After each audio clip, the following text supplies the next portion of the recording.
বন্ধুরা, কালকে বিশ্বকর্মা পুজো, সেই জন্য গাড়িটাকে একটু সাজিয়ে নিতে হবে। চলে এসেছি হন্ডা শোরুম, আমাদের কাঁথি। জায়গাটা দেখে বুঝতেই পারছেন, এটা হচ্ছে খড়গপুর বাইপাস।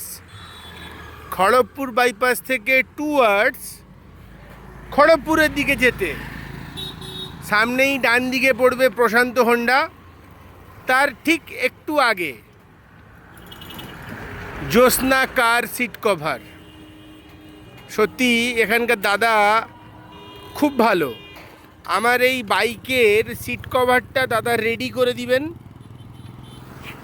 সিট কভারের সিট খোলা হয়ে গেছে, বৃষ্টির সিজন, সেই জন্য সিটে জল পড়ে প্যান্ট ভিজে যাচ্ছিল। দাদাকে প্রবলেমটা বলার পর দাদা আমার জন্য বানাচ্ছে সিট কভার।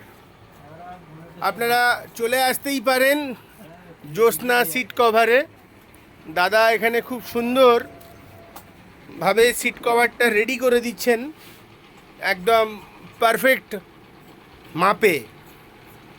দাদার হাতের কাজ খুব সুন্দর। চলে এসেছি আমরা সিট কভার লাগাতে দাদার কাছে। নিখুঁত কারিগরি। আপনারা আপনাদের বাইকের পছন্দের মতন সিট কভারটা সংগ্রহ করতে পারেন দাদার কাছ থেকে। প্রচুর ব্যস্ত, বিশ্বকর্মা পুজো কালকে, আর সময় বাকি নেই। বাইকটাকে রেডি করে নিতে হবে, সেই জন্য বানাতে এসেছি সিট কভার।